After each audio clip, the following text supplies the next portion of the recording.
السلام عليكم soo dhawaada asxaabay waxaan duubilowna shaqadii kanaalkeena iftiinka xogaha waxaan ku soo gudbin jirnay muuqaaliyo barnaamijyo xiiso leh oo ay ka mid yihiin taariikho dhacdooyin qisooyin iyo warbixino xiiso leh ku soo dhawaada mar labaad haddii aad ku cusub tahay kanaalka subscribe noo saar waxaan noo tahay dhiirigelin inaan sii wadno barnaamijyada iyo qisooyinka xiisaha leh mahadsanidin fiidiyogana like saar maantana xogta waxaynu ku soo bandhigi doonaa jaajooskii ugu caansanaa taariikhda dunida waana saxafigii iyo basaaskii Sofiyeedka ee magaciisu ahaa Richard George.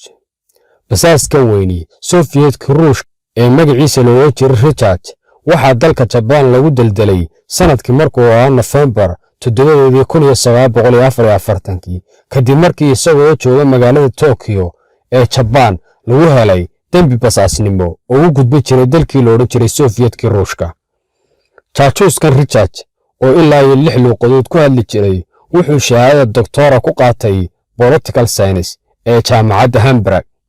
waxaana sidiisaba iska dhalay aaba Jarmal ah iyo hooyadiis oo ahayd Ruush. isla waqtiyadaas ama 1919 wuxuu ku biiray xisbigii Shuuciga ee Jarmalka kadibna sanadkii 1920 waxa uu safray magaalada Moscow ee caasimadda Ruushka halkaas oo sidii la xaqiijiyay lagu tashkiiliyay inuu ka mid noqdo basaasiinta Ruushka ee dibadda ka howlgala kadibna Jarmalka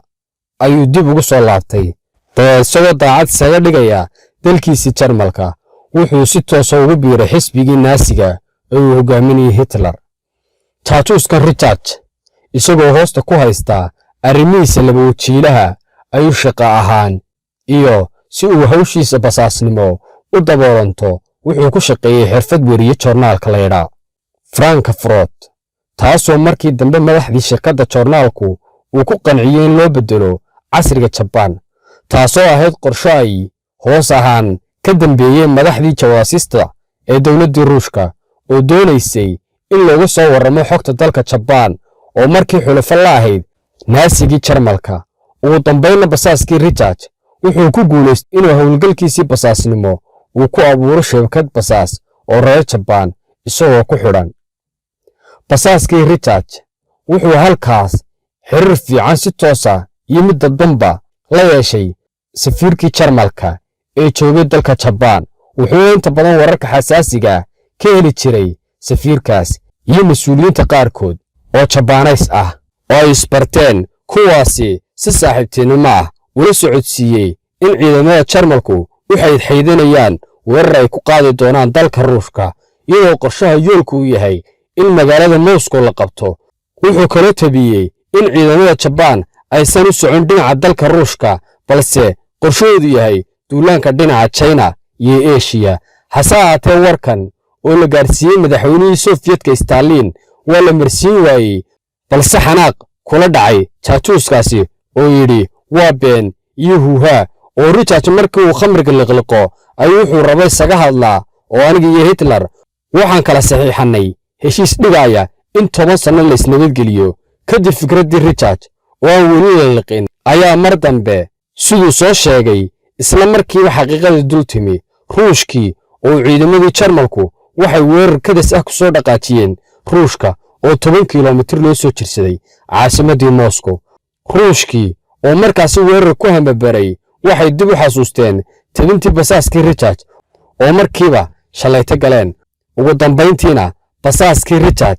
sabab khalad yar oo ay gashay naag Japan oo basaasnimada kala shaqeynaysay ayaa sabab u ahayd in la ogaado oo la qabto. naagtaas qaladka ay gashay waxay ahayd inay lacag dollar khidmad u siisay gabar shaqo u qabatay kadibna gabadhii oo lagu arkay dollar sarifanaysa ayaa la qabtay oo lacagta yaa ku siiyay dabeedna tilmaantii iyo lacagtii meeshii ka timid waxa baadhis lagu ogaaday shabakadeedii basaasiinta oo horkacay Richard